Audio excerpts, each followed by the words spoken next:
Thank you, Pastor Brady. It's an honor. I'm not good with receiving honor and receiving gifts sometimes. It's a flaw, I've been told from my wife and others. As bad as a gift giver as I am, I'm a worse gift receiver. So I've been told that. I'm aware of it. I come by it honestly. My father has passed that down to me. So if there was humbug in a word, it would probably be my father. My father's a good man, so it's not an insult. That's just who he is. So. I do want to start out today just by telling you just a little bit of kind of my background kind of led me to here to what you see today. So the longest probably anybody in this room outside of my family, of course, has known me is that 14 months Pastor Brady has talked about. And somebody approached me maybe 2-3 weeks ago and was just like, man, like how old are you? And I told him I was somewhere in my mid-40s because I can never pinpoint that exact year. And so it's somewhere around there. I'm in my mid-40s somewhere. And he's like, man. And he was about the same age. And he's like, man, you just got it so together. And I'm just such a mess. And it was humorous to me because I do not have it together. Let me tell you. And you can probably testify from those few people that were on the stage here a minute ago. But even the perception of togetherness that you have today was not always the case. I grew up in a Christian home. My parents at some point along the line separated, but I grew up in a Christian home with mom and dad in that home for my entire growing up. But with that, life still wasn't always like perfect, right? You think that everything's great, everything's good, and you can come to church, you can smile, everything's good, but I had a hard middle school area of my life. And again, that's relative speaking because there's people I'm sure who had much harder years in their life, but I had just become frustrated with school and the system and just going to church, and I went to church always, Sunday morning, Sunday night, Wednesday night, grew up in a Baptist church, that's what you did all the time. In fact, I think I could probably count on one hand how many times I've missed a Sunday morning service in my life. I just go to church. And by the way, I love church now, but that was not always the case. That I would come and I just got into a lot of trouble. And then around my 8th grade year, they told me I could just go home and not finish the rest of the school year out. That's a nice way to say that, right? They were like, yeah, you've done enough. Why don't you just go home for the last 8 weeks or so, and we'll kind of finish 8th grade without you. And so, yeah, that's how that went. And that really drove like a wedge, I think, between my parents and I, specifically my father and I. I think I was probably a badge of shame they carried with them. My older sister was pretty sharp, had it all together, and then here along came Michael, who did not have it all together and, couldn't even finish school on time. And I had gone to a point where I felt like I just had enough, and at some point I had kind of unofficially moved out of my home, and I just started living with one of my friends. 3 friends of mine, Todd, Danny, and Rudy, I pretty much spent a rotation living in their homes for the next year of my life. I'd come home only once a month or so, just knowing mom and dad weren't home. I could go in, get my things, go out. To the point where into my freshman year, I felt like this is silly. I wanted to move on. And so I got some help and some friends, and I bought pretty expensive in the time if you're unemployed at the age of 13, a bus ticket to Richmond, Virginia. And I was going to go start a new life, move out, live with some family. And that's a lot. I don't talk about this a whole lot. And that was enough. I was done with the system. I was done with school. I was done with church. I was definitely done with my family. And it was time to start a new life. And I remember going to school on Thursday, and Saturday was the day of my bus ticket. No one in my life knew this was happening except for some family in Virginia who was too young and foolish enough to try to talk me out of it. And I had a friend of mine, Ken, who's a pastor, by the way, Ken Scott, the single smartest and probably the single best man I've ever known in my life, was my best friend. And by the way, if you're in this room and you're a parent or you're a guardian, who your kids' friends are so, so important. You are becoming what you someday will be. Let me take a second and get my composure back here. Well, my friend Ken sent someone off to me, and he had just said, hey, can I pray for you one day before school? And I was not the kind of relationship where friends and I said, hey, can we pray together? That was not the kind of relationship we had. It was like, hey, you want to go play ball? That was the kind of relationship we had. And I uncomfortably said, sure, it's fine. And I think in that moment he prayed, and the Lord kind of planted like a seed in my heart. And later that day I heard an announcement over Michael Sumner, come to the principal's office, which that was a routine thing. That was rarely a good thing, very rarely. Usually you were in trouble. And at that moment I couldn't remember what I had done, but let's be honest, it could have been any couple, That's when you're messing up a lot, when you have to oh man, which one is it? And my principal, a man named Don Boyd, probably the greatest Christian man I've ever known in my life, said, last night, Michael, God woke me up and said, go pray for Michael Sumner. And he said, I got out of bed, got my clothes on. He goes, and I walked from about 1 a.m. until 5 around this park by my house. In that moment, I knew that wasn't the plan for my life. because I was not together. Whew, the person in your mid-40s, somewhere in there that you see today that has the appearance of looking together was not always that way. And God had to supernaturally work in my life to pull strings and push things and use the men of God to show me that there was another way. And you fast forward, and I ended up figuring out more of like how to give the appearance of being put together. I got better at that. In fact, I got really good at it. In like my high school years, people thought I really had it together, and I had it no more together. And then I got married, and you kind of think that because you get married, that will help you like put things all together, and it did not, let me tell you. Marriage amplifies more of what you already are. Marriage and money, I think those two things the way they are. When you get either one of those, it makes more of what you already are. If you are a jerk of a person, get married and get money, and you are a bigger jerk. If you are immature, I became more immature. It exposed my immaturities, and Kendra and I had a really rough first probably year or two in our marriage. Probably to the point of we would have separated had we had enough money to do so. And it wouldn't have been me, it would have been her, and she was probably foolish at the time for sticking it out and sticking with me because I did not have anything going in my life. And eventually I ended up getting hired at my church, and I started working at my church, and I went to Bible college, and I loved Bible college, but I went back to school after I got out of college because I realized I didn't want to teach fifth graders with my life, which was what my degree was, and it was like, what am I doing with this? Taught for a year and was like, that's not the calling. Phew, that's not it. It's got to be something. And so I went back to trade school and became an electrician and an HVAC engineer, and so I started doing HVAC, and I felt like the church always pulled me into the HVAC more and more rather than I wanted to speak, I wanted to work with kids, I wanted to help people, but it turns out a lot of people could speak and help people there, but nobody knew what subcooling and superheat was. And so I got sucked into that world more than I wanted, and life wasn't always going as I wanted. And the church, by the way, at the time was paying me $17,900 a year. So that sounds like a lot if you're young. Let me tell you, that is not a lot. Now, it's been 20-some odd years ago, but by the way, that was my finishing salary. I worked there for 10 years. That was my salary when I left. So it peaked at $17,900. But of course, like anybody with no real career, not making any money, we just had a bunch of kids really fast, right? We had 3 kids in about 3.5 years, and here we are, poor as can be, making $17,900 a year, working for a church. My life's a mess. I was so immature, couldn't keep things straight, couldn't mess things up, and here I am just, not making any money, and I've got a bunch of kids now to feed. And there was one particular time where we had nothing. I mean, we had nothing. And I knew we needed food, and we didn't have it.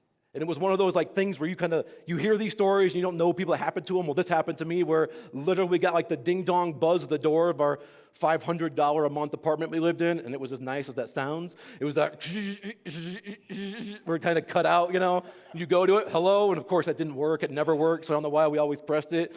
Went downstairs, and there were about 6 or 8 paper bags full of groceries. God had provided for me in our life in a season where I wasn't worthy of his provision. And we say this all, and I'm leading into this, and we'll come back to this later, is that God in my young life provided for me.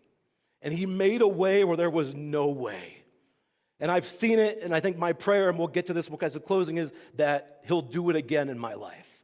That's it. So, leadership lessons of Joshua, and I do promise I'll tie this all in. And we'll come back full circle here, so stick with me. But leadership lessons in Joshua, of course, this is the third part of a 3-part series. Pastor Brady kicked us off with Joshua taking charge. And then last week, Pastor Keith talked to us about Joshua passing the Jordan River. So if I can, I'm going to give you a brief history to kind of catch you all up. Because one thing I've learned in talking to many of you and working with our youth is people don't always understand the Bible and know the Bible and get where the circumstances are, and sometimes us church people who know a lot come up here and just jump into a story, and it's like, who's this guy? Who's Joshua? Where are they? When is this? So let's back up just a tad, and I'll kind of rush through this. God's people, the Israelites, were in slavery in Egypt. They were slaves. They were bonded. This happened 3,000-4,000 years ago, long time before it. They're slaves. God brings them out of slavery in the book of Exodus. The second book of the Bible, Exodus, is the Exodus or the exiting story of the Israelites leaving Egypt and going to this land that God called for them the promised land, or would be what we'd call eventually Canaan. The whole book of the Bible, it's like 40 some odd chapters, is leaving Egypt going into the promised land.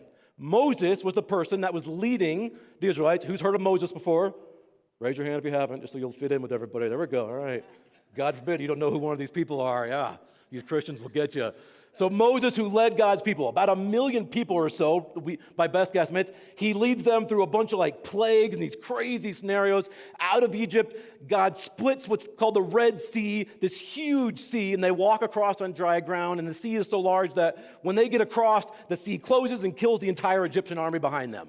And they leave and go into this promised land, but if things don't go as planned. Because several reasons, one of which Moses at some point loses his temper and he fails God in such a way that God says, Moses, I've had enough of it. You don't get to see the promised land. You or anyone in your generation. And so the Israelites are sentenced to wander, quite literally in circles in a desert for 40 years. A journey which probably should have taken them somewhere between 3 and 4 weeks. That's the journey on foot from a reasonable amount of people from Egypt to Canaan. And they do this for 40 years.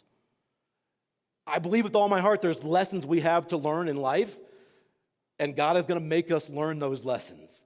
And it's up to us sometimes how quick we want to learn those lessons, how quick we want to do things God's way, because if not, there will be a wandering period in our life before we get to this promised land He has for us. Well, as they get close and they start sensing that this 40 years is coming to an end, Moses sends out 12 spies, and they're going to go spy on this land of Canaan that they're eventually going to go take. He sends 12 spies. I told you I grew up in a Baptist church, and there was a song to this. I don't know if you know this, How many of you have heard the song, 12 men went to spy in Canaan? All right, good. We got a couple. No, well, good. 12 men went to spy in Canaan, 10 were bad and 2 were good. What do you think they saw in Canaan? 10 were bad and 2 were good. Some saw giants big and strong. Some saw grapes with clusters long. Some saw God was in it all. 10 were bad and 2 were good. Thank you. All right, okay. Thank you. Yeah. That was it, yes. That was a real song. I did not make that up. We sang that on a fairly regular basis. But that was the case. 10 were bad and 2 were good. They send these spies into Canaan, and they come back, and 10 of them are like, what are we doing? It's better for us just to die in the desert. This is not going to work. What's going on? There's giants. There's big, what are we doing? And 2 came back, which was Joshua and Caleb, and were like, we got this. We got it. Let's go in. Well, God became so frustrated with the people, He says, you 10 spies, you're going to die off with the other generation in the wilderness, but Joshua and Caleb, I'm going to use you in this next life, in this next thing we're going with. And I'm going to give you really quick, 6 quick points of different kind of leaders. I kind of tweaked this lesson based on Keith's message last week. And Keith at some point said, all of us in this room are leaders, and we're called to a different leading in our capacity. And I was like, man, that's true, and that's so much good. Whether we're the leader over a couple or the leader over many, so many of us are leaders. Just 6 little leadership lessons in Joshua we can learn here. Let's pick up in chapter 6. It says, now Jericho, which is the main city, chapter 6, verse 1, the main city across Canaan they have to first conquer. Now Jericho was shut up inside and outside because the people of Israel, none went out and none came in. And the Lord said to Joshua, see, I have given you Jericho into your hand, and with its kings, mighty men of valor, you shall march around the city, all the men of war going around the city once, thus shall you do this for 6 days. And he goes on and gives him more direction. God directly talks to Joshua. And chapter 5 ends with Joshua having an actual physical encounter with God. He sees a man with a sword and he says, hey, who are you? And God basically tells him, yeah, I'm God. And he falls on his face and he's like, man, I'm so sorry. It picks up in chapter 6 where I tend to believe that this is still a human manifestation of God giving him this direct order. Now, I don't know that for sure, but we find that that's how chapter 5 ends and how chapter 6 picks up. But nonetheless, God tells Joshua this, very specifically, that here's that. The Israelites cross the Jordan River, and they're surrounding this little city of Jericho. And so Jericho says, man, nobody in, nobody out, nobody's leaving. This army has crossed, and they want to take us on. We're going to see what to do. And God says, I've given it to you. I've got them all in. They're back in the corner. Nothing can happen. We're all good. And I have a little picture here. I think it kind of helps you to understand. The city of Jericho was built with an outer wall, a wall so big people lived in that wall, right? This wall was probably somewhere around 15, 20 feet deep. So big time wall, right? You can see this outer part here was so large, it had homes built up in it, and we know this because earlier in the story, this lady named Rahab, the Bible says she lived in the wall. So we know that's partially how big this wall was.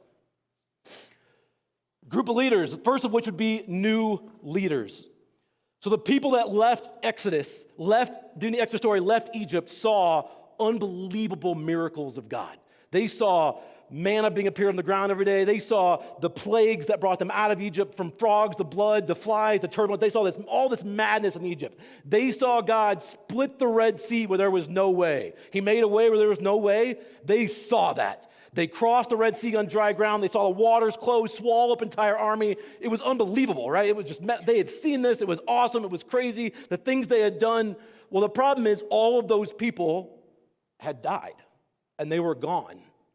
So you had an entire new generation of people following the Lord, crossing the Jordan, getting ready to take on this gigantic city who had never seen God work yet like that in their lives. Philippians 4:13 says, "And my God shall supply all my needs according to his riches and glory." Growing up in a Christian home, give me some grace here, God did not supply all my needs. My mom and dad did. Now through the Lord, but I was never falling on my knees saying, "God, give me lunch money," because mom and dad took care of that. God didn't really supply all my needs. My mom and dad did. And some of you in this room, that is the same case with you. And as we got older in life, there were times where I had to find out if that same God of my mom and dad was my God. And there were times where I had to fall on my knees and saying, "God, I'm a mess, I'm a wreck. I don't know why this lady's sticking with me. I've got all these kids, I don't know what I'm doing. I can't provide for them." And I had to watch God come through time and time after again, supernaturally, quite literally feeding my kids their daily bread. I had to decide if I was going to make the God of my parents my God. And I think that's so many of you in this room. You hear these stories, and you hear Pastor Brady's testimony, you hear Kyle's testimony, and you hear these amazing stories of deliverance. Let it be your prayer today. I want that. Do it in my life. There's so many of that needs to be your prayer. Man, let me see it again for myself. That second group of people, I would say it's probably the complacent leaders. The Bible doesn't mention them directly, but I could imagine there was a group of people who were like, "I'm good here in the wilderness. This isn't so bad. God's feeding us. Our clothes are growing with us. We're taken care of. We're all right. Maybe we don't go take that land." The 10 were bad. There were 10 people at least that saw the land, that they knew God had promised them, and were like, "Yeah, we're good." And you see, the thing is, God was providing for them. Literally every day they would wake up and there was food on the ground for them. The Bible talks quite a bit about this food called manna. And I think sometimes we mistakenly think in our lives, because God is providing for us and He's giving our provision, that we don't realize He has even more for us. Some people are like, no, God's taking care of me. My bills are paid. My lights are on. My stomach's full. I'm good. There's nothing else for me. That's it. I think so many of us, God has more for us that requires taking that next step. It requires taking on those giants.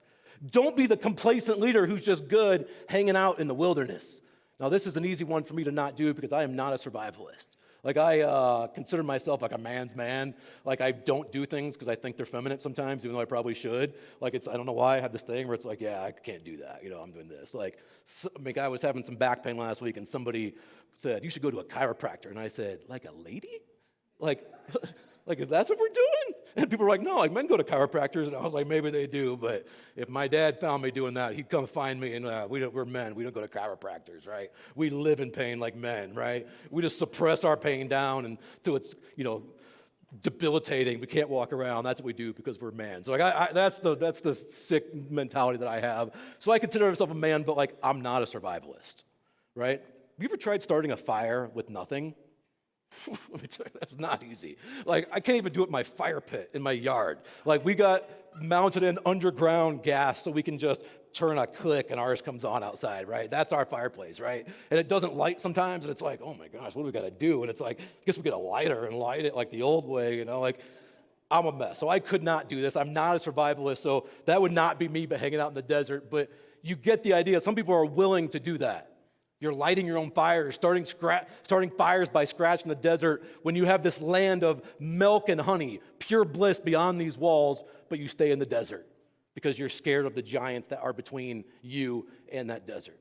There's a psychologist that I love. His name is Jordan Peterson. You might have heard of him. But he has this quote where he often says, which I often steal as my own and quote it when I speak in front of groups of young men, where he says, "There's something in your life that you wish to be tamed, but there's a dragon that guards the gate keeping you from that thing in your life you wish to obtain. And anything in life that you wish to obtain is going to have something guarding it. There's going to be some kind of dragon that's your job to slay that dragon. Because if it wasn't worth slaying a dragon and breaking through the walls, it wouldn't be worth that thing on the other side. And I'm pretty good at giving that speech. I got some quotes. Dude, I might have even put my name underneath it. It's on some of my guys' offices at work where they put it up there. It's good, right? I think I added like a little line on the end so I could claim it. But that's it, right? People, don't be satisfied in that desert God has for you. Quickly moving on. Number 3. This is one of my favorite here, is the overqualified leaders. Joshua 3 says, you shall march around the city, all the men of war, going around the city once, thus shall you do this for 6 days. I think I have a picture here of what I think of when I think of a man of war. That's it, right? This is a real sword. I was playing with this last night. My wife loves that when we do this. I was letting my 4-year-old try it on, see how he could do it. Again, she loves that. I'm not being facetious at all, but talks about the men of war. This is cool because I picture these men like that picture. Face paint on, ready to go, big strapping muscles, big swords, ready to take on the thing. And Joshua calls them in, all right, men, come together here. Let's talk about my men of war. Here we're doing. Here's the plan. We're going to go walk around the wall. And you got friggin' William Wallace is up here like, come again, boss? What are we doing? We're going to walk around the wall. Okay. That's all we're doing the first day. Okay, cool. All right. Then day 2. All right, bring it in. Day 2, we're going to walk around the wall. They do this every day once for 6 days. Men of war. The Bible makes it very clear these are men of war. How does this relate to us? I think there's so many of you in this room that you are so well accomplished, whether it's in your secular fields, your doctors, engineers, lawyers, attorneys, you're a tradesman, you're teachers. You're so accomplished. You can do all these great things for the Lord, and you're like, that's me. I'm a man of war. Let me at it. Pastor Brady, what's my job? I need somebody to make coffee in the morning. No, you don't understand. I've been to Bible college. That's right. I graduated. Pastor Brady gave his GPA. I will not give you mine. I graduated. That's all that matters. Pastor Brady, I'm a Bible college graduate. Where do you want me to go? I'm a man of war. I need you to show up at 6:30 and take some carts off of a truck. Ooh, what do we do when it's dark and cold outside? Yeah, we're still going to do that. No, Pastor Brady, I'm a man of war. I'm a woman of war. What do you want me to do? I need you to get in here early and check kids into a class so they can go in and be organized where they go. No, I'm a man of war. What do you want me to do? I'm going to need you to come in early and set up all these little cords, go all the way around and spend hours mic checking and plugging in cords and unplugging them and trying in new ones and plugging in this, switching that. No, you understand. Like, I'm a big deal. I can really sing. I'm a professional. You guys don't realize the professionals we have on this stage behind us. I mean, man, Jason Martin was up here playing today. Welcome back. Jason's been on his world tour. That man is a professional. That man is a spiritual man of war. He's the William Wallace. That dude's got his face painted. He's flexing. He's coming in. Let me at him. I think Satan trembles the sight of Jason Martin. And here we are. Torrance calls me in. All right, boss, what are we doing today? I need you to get here at 6:30. Well, service starts at 10. Yeah, I need you here at 6:30 because I need you, professional, who just set up a concert in Singapore 2 weeks ago, to come here and string some chords out and then bend them just right so the sound doesn't crack and we do it. See, so many of us in our life, we fit that bar. And I know many of you. You are professionals. You are peak. You are special. You are amazing people. And God's called you to walk around the wall. But folks, something's coming. Because this story ends with the ground shaking. And spoiler alert, the walls end up coming down. But it doesn't come down first, if not the men of war walking around the wall. A job they are overqualified for. That next group of people, the veteran leaders, 7 priests shall bear 7 trumpets with ram's horn. Before the ark on the 7th day you shall march around the city 7 times, and the priests shall blow their trumpets. And the armed men were walking before the priests who were blowing the trumpets. Their rear guard was walking after while the trumpets blew continually. I have a ram's horn. I would, of course, blow it for you, but I just don't want to, and it is ridiculously hard to make sound come out of this thing. Let me tell you, it is not just blowing through like a straw. Oh, my word. I could do it, but I don't want to show off here. But they get something like this, which is quite literally the horn of a ram that is already hollowed, and they clean it out, make it really nice, and they blow these trumpets. And I think it's so fitting that there are some veteran leaders, the priests of the group, that God gives them a trumpet and says, your weapon is your melody, quite literally. Like, I don't see her today, but I think of our friend Margie today, which comes like, when I would write this out, like I picture Margie. Her weapon is her melody. Now, don't get me wrong. She needs a man of war to go before her. She needs the overqualified leader, face-painted, ready to take on devil, to charge hell with a squirt gun. She needs that person to bring the stuff in the morning, to set it up and bring up the lights, enrichment. But some of you are in that room, you're like, man, my days, like you said men of war. That's not me. I knew right away when you said it, Pastor Michael. That is not me. God has a job for you, to use your voice, to use your prayer, to use your presence, to use your passion. If that is you, if all you have is your melody, you are insequential to this thing. They could not do what they do without the person blowing the ram's horn. If that's you in the room, don't minimize your job. You might say, like, that's not me. I'm not the person of war. Well, we need the person of war to come before, but we need you to use your prayer, use your melody, to use your voice to come after. Next, leading by faith, or I'd call this I thought they'd fall by now. Some of you have been walking for a really long time in your life. You feel that when you talk about somebody just walking around the wall, day 2, day 3, day 4, you feel that? Well, I'm going to tell you, it might actually be even worse than what you thought. Verse 2, we read this at the beginning. And the Lord said to Joshua, see, I have given you Jericho in your hand, and with its mighty king and valor, you shall march around the city, all the men of war around the city once, thus you do for 6 days. Then it goes on, but Joshua commanded the people, you shall not shout or make your voice heard, neither shall any of you neither a word go out of your mouth until the day I tell you to shout, then ye shall shout. But if we look back at this verse 2, God specifically tells Moses, and the Lord said to Joshua. God himself, perhaps in person, talks to Joshua and gives him the entire plan.